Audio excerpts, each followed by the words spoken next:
The sound of the car door shutting was the most final sound I have ever heard.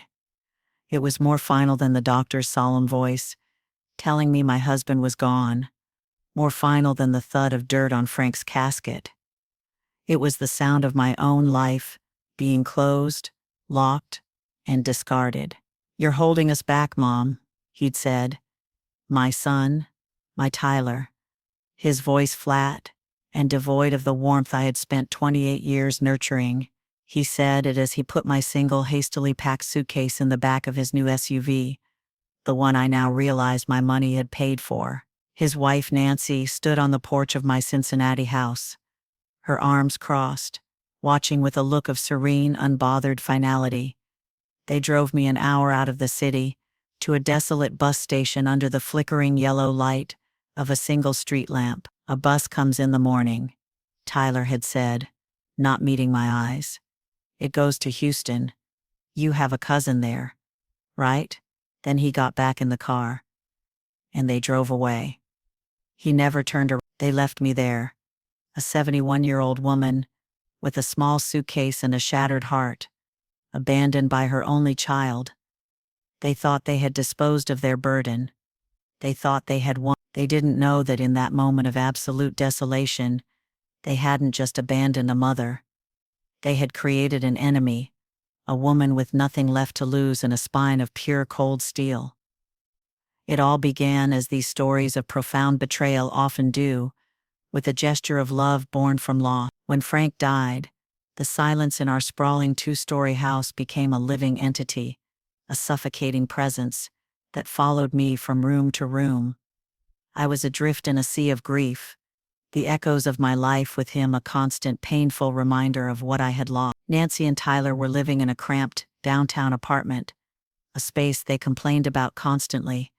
They were drowning in student debt and car payments, their conversations a litany of financial anxiety. My heart, still soft and foolish with a mother's desire to fix things, saw a solution that I believed would save us all. I would have company, the sound of life to fill the dreadful quiet. They would have a beautiful, spacious home, rent-free, a chance to get ahead. I remember the day I offered it to them, my voice full of a hope that now tastes like ashes in my mouth. "Why don't you move in with me?" I'd said, sitting on the back porch Frank had built. "There's so much room here. You could save money and I wouldn't have to be so alone." Nancy's eyes, a cool, calculating shade of blue, had lit up with a speed that should have been a red flag. "Oh, Margaret," she'd cooed, her voice a perfect performance of sweet reluctance.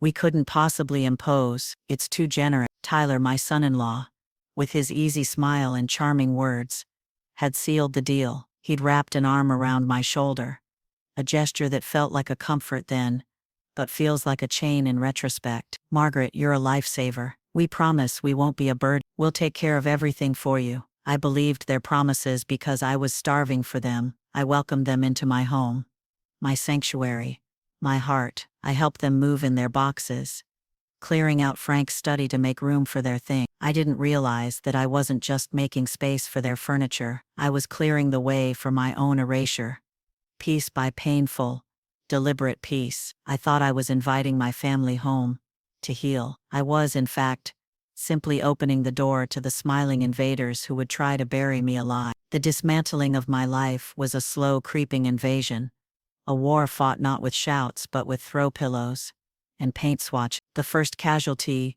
was Frank's old leather recliner, the one that still held the faint indentation of his body, the place where he read the paper every morning for 30 years. I came home from a trip to the Walmart to find it gone. In its place stood a cold, minimalist armchair that looked like it belonged in a museum of uncomfortable objects. "What do you think, Margaret?" Nancy had asked, her smile bright and brittle. "It just opens up the room so much, don't you think? The old one was just so heavy." I felt a lump form in my throat. "But that was Tyler's father's chair," I'd said, my voice barely a whisper. "I know, Mom," Tyler had replied, siding with his wife as he always did, his tone dripping with a condescending pity. "And it was great, but we have to create a space that feels like home for all of us now." All of us, that phrase became their weapon, their justification for every piece of my history they deemed outdated or inconvenient. The family photos that lined the hallway, Generations of memories, from my wedding day to Tyler's first steps, were taken down and replaced with large, abstract canvases of geometric shape. "We're going for a cleaner, more curated look," Nancy had explained, as if my life, my family were clutter. My kitchen, once my undisputed kingdom, became a foreign territory. The comforting, familiar smell of my meatloaf, or a simmering pot of stew, was replaced by the alien scent of their bizarre health foods. My cooking, the very embodiment of my nurturing, was now met with polite disgust. "Oh, Margaret," Nancy would say with a sigh, looking at a pot of my famous chili. "Tyler and I are trying to avoid red meat, and the sodium, it's just not good for us." They filled my refrigerator with expensive jars of things I couldn't pronounce, bought at a high-end organic market with money I would later learn was mine. I was being edged out of my own home. One redesigned room, one discarded memory, one rejected meal at a time. I tried to hold my ground on small things. "I like the floral curtains in the dining room, Nancy," I'd say. "They were a gift from my mother." "I know, and they're sweet," she would reply, her tone making it clear she meant the opposite. "But they just clash with the new neutral palette we're going for. We have to think of the overall aesthetic." The injustice of it was a slow poison. I would retreat to my bedroom, the one space they had not yet conquered, and listen to the sounds of my world being systematically dismantled. I would hear them laughing in the living room, their happiness a stark and painful contrast to the growing loneliness in my heart. I had invited them in to fill the silence, but they had replaced it with a different kind of quiet. The quiet of being utterly and completely invisible in a house that was supposed to be my own. The assault on my home was quickly followed by a strategic and devastating takeover of my finance. The maneuver was executed with such chilling precision, all under the guise of loving concern, that I walked into their trap with a trusting, open heart. They sat me down one evening at the new, uncomfortable dining table they had insisted on buying, and laid out a stack of my own bills like evidence in a trial. "Mom," Tyler began, his voice a carefully calibrated instrument of solemnity, "we were just looking at all this.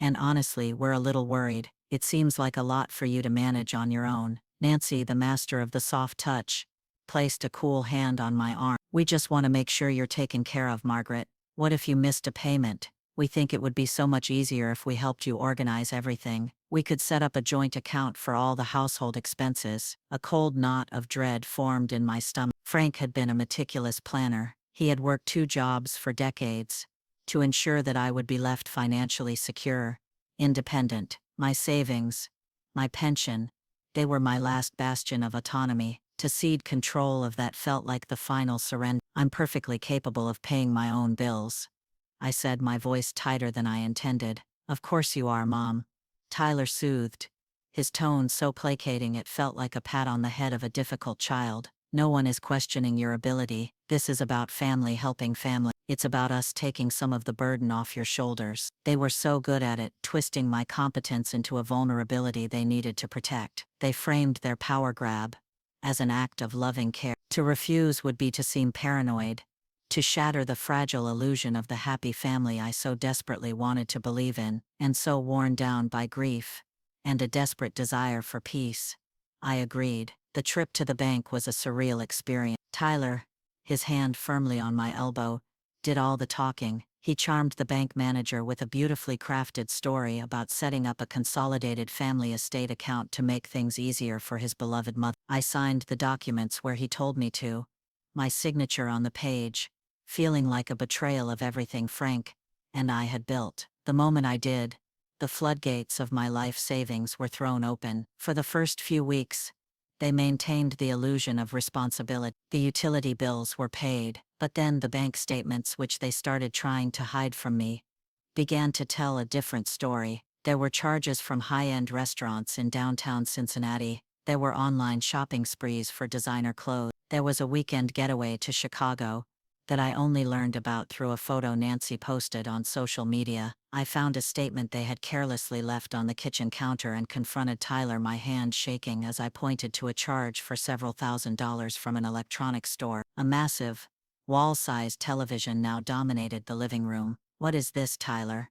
I asked. "It's an upgrade, Mom," he said, not even looking away from the screen. "An investment in the property." It increases the resale value for all of us. The sheer audacity of it left me speechless. My life savings, the money Frank and I had scrimped and saved, was being used to invest in a house they were living in for free, and I was being told it was for my benefit. I was no longer a mother, I was I was the silent, involuntary backer of their increasingly extravagant lifestyle. The injustice of it was a constant, dull ache in my chest. I had given them my home, my trust, and now, my financial security. I was funding my own marginalization, paying for the very chains that were binding me, and they had the audacity to call it family. With my home redecorated to their tastes, and my finances under their control, Nancy began the final phase of her campaign, my complete and utter isolation. She seemed to operate with the cold, calculating precision of a general, identifying and neutralizing every potential source of outside support I had. My friends, the women who had been my lifeline since Frank's death, were the first to be cut off. My weekly bridge game, with my best friend, Monica, and two other ladies, was a sacred ritual. It was a few hours of laughter, shared stories, and a blessed respite from the escalating tension in my own home. "Mom," Nancy announced one Tuesday, her tone bright and non-negotiable, "Tyler and I have decided to start hosting a weekly dinner party for some of his work contacts. We'll be using the dining room on Wednesday nights, so you'll have to find another time for your little card game." I was floored. "But Nancy, we've played on Wednesdays for almost 20 years. I protested weakly. "Well, times change," she replied with a dismissive shrug. "This is important for Tyler's career." It was a lie, of course. The dinner party happened exactly once, but its purpose was served. My bridge game, my small circle of joy, was effectively disbanded. I was forced to make a series of humiliating phone calls to my friends, offering flimsy excuses that I knew they didn't believe. Monica, my dearest and most stubborn friend, was not so easily dissuaded. She knew something was deeply wrong. She kept calling, trying to make plans, but Nancy always had a new, more elaborate excuse ready. I would listen from my bedroom, a helpless prisoner, as Nancy's voice, a masterpiece of feigned concern, wove a tapestry of my supposed decline. "Oh, Monica, I'm so sorry. Margaret is just not up to having visitors today. She's been so frail and tired." Or even more cruelly, "Her memory has been a little off lately. The doctor says it's best to keep her environment calm and not to overstimulate her." It was a diabolically brilliant strategy. She was not only cutting me off from my support system, but also actively constructing a narrative of my incompetence. She was discrediting me in advance, ensuring that if I ever did manage to cry for help, I would be dismissed as a confused, senile old woman. The world outside my front door became a distant, unattainable land. They had sold my car, claiming it was unsafe for me to drive, leaving me completely dependent on them for transportation, a service they rarely, if ever, provided. A trip to the Target for my own toiletries became a complex negotiation that usually ended with, "We'll try to get to it this weekend, Margaret." My world shrank until it was contained within the four walls of the house. Within those walls, I was an inmate. The loneliness was no longer a dull ache. It was a sharp, stabbing pain. It was the excruciating loneliness of being erased while still breathing. They no longer bothered with the pretense of including me in their lives. They would talk over me, around me, about me, as if I were a piece of furniture that happened to be breathing. Their cruelty became casual, a part of the daily routine. Tyler would helpfully explain the plot of a television show to me, as if I were a child. Nancy would organize my bookshelf, donating books she deemed too old-fashioned. I was being infantilized and erased, my identity worn away by the constant daily friction of their disrespect. I was a ghost in my own home, haunting the memories of a life they were systematically bulldozing to make way for their own opulent, empty future. The pretense of being a happy blended family had long since evaporated, leaving behind the raw, ugly truth of our arrangement. I was no longer a mother they were caring for. I was an obstacle and an unpaid servant. My existence in the house was tolerated only as long as I remained useful and invisible. My days fell into a bleak, joyless routine. I would wake before them and tiptoe into the kitchen to find the sink overflowing with the dirty dishes from their previous night's dinner. They would leave them there, a silent, entitled command, and I, out of a lifetime of habit and a desperate, pathetic need to avoid conflict, would wash them. I would tidy the living room they had cluttered, fold the laundry they had left in the dryer, and dust the furniture they had bought with my money. I was the ghost who cleaned up after the living, my efforts unnoticed and unacknowledged. If I did something for myself, it was met with open disdain. The smell of the simple grits I'd cook for my own breakfast would cause Nancy to wrinkle her nose and open a window, as if I had contaminated her pristine air. My presence was an imposition. They would walk past me in the hallway without a word of greeting. They would have loud, animated conversations on the phone, laughing and making plans, while I sat in the same room, completely ignored. I was a piece of furniture that breathed, a silent witness to the vibrant life they were living at my expense. The verbal slights became more frequent, more pointed. They were no longer veiled insults. They were direct shots. Tyler took a particular cruel pleasure in making me feel stupid. "It's an app, Margaret," he'd say, with an exaggerated sigh if I asked a question about his phone. "You probably wouldn't understand." Nancy, on the other hand, specialized in a kind of dismissive pity. "Oh, Mom, don't worry your pretty little head about it," she'd say, if I asked about a piece of mail that had come for me, before tossing it in the trash. I overheard their conversations more and more, not because I was snooping, but because they no longer bothered to lower their voices. They saw me as so insignificant that my presence didn't even register. "I can't wait until we can sell this place," I heard Nancy say to Tyler one night. "We could get a condo downtown, something with a view, something that's actually ours." Tyler's reply chilled me to the bone. "We just have to be patient." The lawyer said, "If we can prove she's incompetent, we can get conservatorship. It'll be much cleaner that way." Incompetent. Conservatorship. They were actively plotting to have me declared legally unfit to manage my own affairs, to strip me of my last remaining rights. They weren't just waiting for me to die. They were actively working to accelerate my social and legal death. The full scope of their betrayal was finally laid bare. This wasn't about them needing a place to stay. This was a long, calculated con. They had moved in with the intention of taking everything: my home, my money, my freedom, and finally, my legal personhood. The love I had for my son, already a bruised and battered thing, shriveled into a cold, hard knot of pure survival. They had misjudged me. They saw an old, grieving widow. They didn't see the woman who had survived poverty, who had nursed a dying husband, who had raised a child on her own strength. They didn't know that beneath the soft, quiet exterior was a spine of steel, and it was beginning to stiffen. The breaking point, the moment the dam of my silent suffering finally burst, came on a cold, rainy afternoon in late autumn. I was in my small, grim room,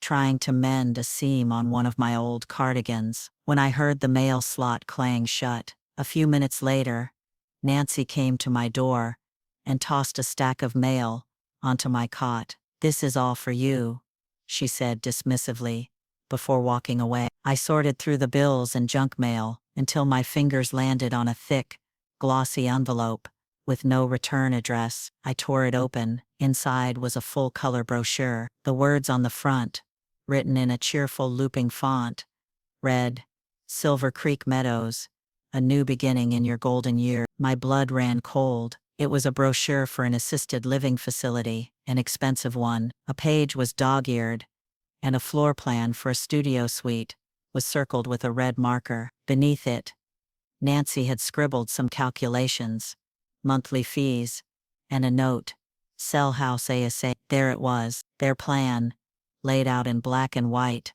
and cheerful, condescending color. The casual cruelty of it, the sheer audacity of having the brochure sent to my own home, and then carelessly tossing it to me, ignited a rage so fierce, it burned away every last shred of my fear and despair. I grabbed the brochure, my hands shaking not with weakness, but with a sudden surging power, I stormed out of my room and into the living room, where Tyler and Nancy were watching television, lounging on the sofa they had bought with my money. I threw the brochure onto the glass coffee table in front of them. "What is this?" I demanded, my voice raw with a fury I didn't know I possessed. Nancy barely glanced at it, a smug smirk playing on her lips. "It's a solution, Mom," she said, her voice cold and sharp. "A place where you can be properly cared for, since you're obviously unable to live independently." "Unable to live independently?" I cried, the injustice of her words stealing my breath. "I was living independently just fine,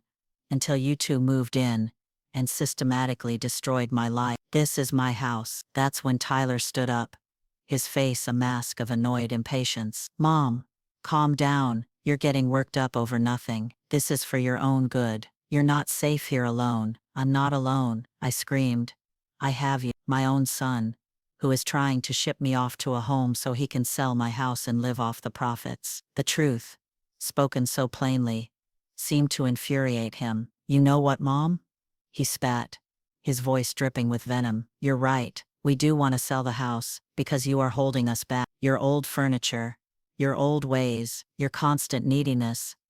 It's a weight around our necks. We can't move forward with our lives with you in the picture. So you're just going to throw me away?" I whispered, the fight draining out of me, replaced by a vast cold emptiness. "I'm your mother. I raised you better than this." He laughed, a short, ugly, humorless sound. "You raised me to be successful," he said, "and successful people don't let sentimentality get in the way of progress. You are a burden, Mom, and we're done carrying you." He picked up his car keys from the table. "We're going out. When we get back, I expect you to have a more reasonable attitude about this." They walked out, leaving me standing in the middle of the living room, surrounded by the wreckage of my family. A burden, that's what I was, a problem to be solved. And in that moment, the last flicker of a mother's love in my heart was extinguished, replaced by a cold, hard and calculating resolve. They wanted me out of the picture. Fine, I would remove myself, but I would do it on my own terms, and I would take the entire picture with me. The night after he called me a burden was the longest night of my life. I didn't sleep. I sat in the old rocking chair in my bedroom, the one Frank had bought for me when I was pregnant with Tyler, and I stared out at the dark, silent street. The house was quiet, but my mind was a raging storm. A burden, the word echoed, a relentless, torturous refrain. Every sacrifice I had ever made, every sleepless night, every meal I had cooked, every tear I had wiped away, all of it had been reduced to that one ugly word. The love I had poured into my son had not been a foundation for his life. It had become a weight he was tired of carrying. A profound, chilling clarity settled over me in those pre-dawn hours. The grief I felt was not for the loss of their affection that had been gone for a long time. It was for the loss of the illusion that I had a son who loved me, the illusion that I was part of a family. That illusion was dead, and I was finally free from the desperate, exhausting work of trying to keep it alive. At midnight, I stood. My movements were slow, deliberate, devoid of the hesitation that had plagued me for the past year. I pulled my old, sturdy suitcase from the top of the closet. I did not pack much. I took a few changes of clothes, my essential medications, and the small fireproof box that held the most important documents of my life. Inside was my birth certificate, Frank's death certificate, and the one thing that mattered more than anything else, the original unassailable deed to the house, with my name, Margaret Davis, as the sole legal owner. I also took a small framed photo of Frank and a bundle of his letters that I had kept hidden from Nancy's decluttering purges. I walked through the silent house one last time, a ghost, leaving her own haunt. I saw the ugly furniture they had bought with my money, the barren walls they had stripped of my memories. Then I walked out the front door, leaving my key on the kitchen counter, a silent final statement. I didn't look back. I walked 3 blocks to a 24-hour diner, the cool Cincinnati night air a balm on my feverish skin. I sat in a booth, ordered a cup of black coffee, and made the most important phone call of my life. "Monica," I said, when my best friend answered, her voice thick with sleep. I've left them all." She was awake instantly. "Where are you, Margaret?" I'm coming to get you. I stayed with Monica for a week, sleeping in her quiet guest room, planning my counteroffensive. She was my confidant, my general, She connected me with a lawyer she knew, a formidable woman named Ms. Albright, who specialized in elder law and had a reputation for taking no prisoners. Our first meeting was a revelation. I laid out my story, my evidence, the deed, the bank statements I had secretly printed, a small notebook where I had documented every insult, every act of cruelty. Ms. Albright listened, her expression growing colder with every word. When I finished, she looked at me with a mixture of professional outrage and personal empathy. "Margaret," she said, her voice like steel, "what they have done is not just a moral failing, it is a legal one. This is financial exploitation, emotional abuse, and illegal tenancy. We are not just going to get them out of your house, we are going to make them pay." Her words were a validation, a confirmation that I was not crazy, not hysterical, not bitter. I was a victim of a crime, and I was about to become a plaintiff. The plan Albright formulated was brilliant in its simplicity and its brutality. "We are not going to file for a messy eviction," she explained. "That gives them time to fight, to delay. We are going to do something much cleaner. We are going to sell the house right out from under them." The audacity of it took my breath away. While they were living in their house, secure in their belief that they had won, I would be quietly, legally, and irrevocably liquidating their stolen kingdom. They had called me a bird. They were about to find out just how light they were without me holding them up. The execution of our plan required a level of stealth and deception that felt both terrifying and exhilarating. I remained in hiding, living in a small, furnished apartment that Monica had helped me rent under her name. I became a ghost, erasing my own presence from the world so that I could orchestrate my return with maximum impact. Miss Albright hired a real estate agent who was a master of discretion.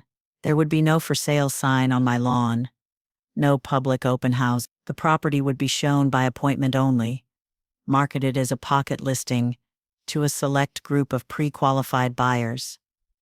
The agent's cover story was a work of genius. He presented himself to Tyler and Nancy as an appraiser from the bank, sent to conduct an evaluation for a potential home equity line of credit. They, blinded by their own greed and arrogance, bought it completely. They probably thought it was a brilliant idea to leverage their asset for even more cash. They proudly gave him a tour of the house, pointing out all the upgrades they had made with my money. The new kitchen countertops, the minimalist living room, the soulless gray wall. They were unwittingly acting as sales agents for their own downfall. I waited, my days a tense mixture of hope and fear. I spoke with Miss Albright daily, getting updates on the showings, on the legal preparations. It was a high-stakes game of chess, and every move had to be perfect. Meanwhile, Tyler and Nancy were living in blissful ignorance, though their lives were becoming increasingly stressful. Without my pension and savings to draw upon, their finances were in a tailspin. I had, with Miss Albright's help, opened a new bank account and had my funds redirected. The joint accounts they had relied on were now empty. I imagined their confusion and anger as their credit cards were declined, as bounce check notices started to arrive. They called me, of course, dozens of times. "Mom, where are you? Something is wrong with the bank account. Mom, this isn't funny. We have bills to pay." I never answered. I let their panic fester in the silence. They had no idea that their financial woes were just the prelude to a much greater devastation. The offer for the house came faster than any of us had anticipated. A young family, relocating to Cincinnati for a job at the university, fell in love with the house's solid structure and beautiful large yard. They made a full cash offer, significantly over the asking price, and they wanted to close in 2 weeks. This was it, the point of no return. The closing was a quiet, surreal affair.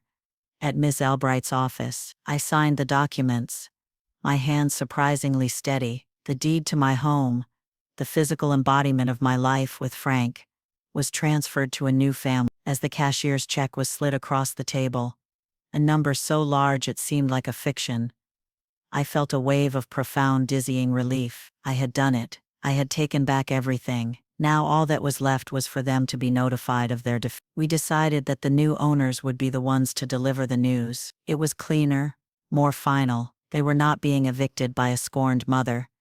They were being displaced by the cold, hard reality of a legal property sale. That was the first part of their reckoning. The second part was the lawsuit. On the same day as the closing, Ms. Albright filed a civil suit against them for financial exploitation of the elderly, seeking repayment for every dollar they had stolen. The summons would be served at the same time they were learning they were homeless. It was a 1-2 punch designed for maximum legal and emotional impact. The day of the reckoning was a masterpiece of coordinated, quiet devastation. The new owners, the Harris family, were scheduled to arrive with their moving truck at 10 o'clock on a Saturday morning. At precisely the same time, a process server was scheduled to arrive with the lawsuit. I spent that morning in my small apartment, a cup of tea in my hand, my heart a steady, calm drum. I was not nervous, I was not anxious, I was simply ready. The first call came at 10:17 a.m.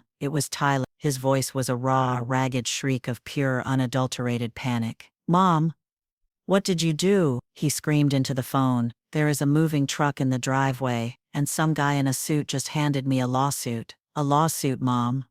What is going on?" I let the silence stretch for a moment, picturing the beautiful public implosion of their arrogance. "Good morning, Tyler," I said, my voice as calm and cool as a winter dawn. "The family in your driveway is the new owner of the house. I sold it. The man in the suit is a process server. He has delivered a lawsuit against you and your wife for the money you stole from me. I believe those two events are related." There was a sputtering, choking sound on the other end of the line. I could hear Nancy in the background, her voice rising in a hysterical wail. "You can't do that," Tyler yelled, his voice cracking with disbelief. "This is our home. We live here." "No, dear," I said, my voice quiet but laced with the unbreakable strength I had discovered within myself. "You lived there, in my house, as my ungrateful guests, and your extended stay has come to an end. The people on your porch are the new legal owners. They have a court-ordered notice for you to vacate the premises immediately. I suggest you comply. You can't just throw us out. We have rights," he blustered,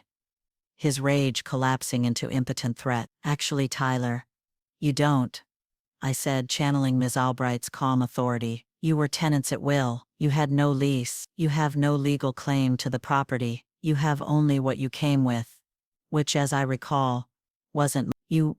You planned this," he whispered, the dawning horror in his voice, the sweetest music I had ever heard. "You called me a burden," I said softly, twisting the knife just a little. "I decided to unburden you of my house, my money, and my presence. Goodbye, Tyler." I hung up the phone. The Queen had not just reclaimed her castle, she had sold it, sued the jesters who had taken it over, and moved on to a new, more peaceful kingdom. The aftermath, as gleefully reported to me by Monica, was a masterwork of poetic justice. The Harris family had been kind, but firm. The police were eventually called to supervise a peaceful transition of tenancy. Tyler and Nancy were forced to frantically pack their designer clothes and minimalist furniture into a rented U-Haul, while the entire neighborhood watched from behind their curtain. Nancy apparently had a full-blown meltdown on the front lawn, screaming about my betrayal, while Tyler just stood there,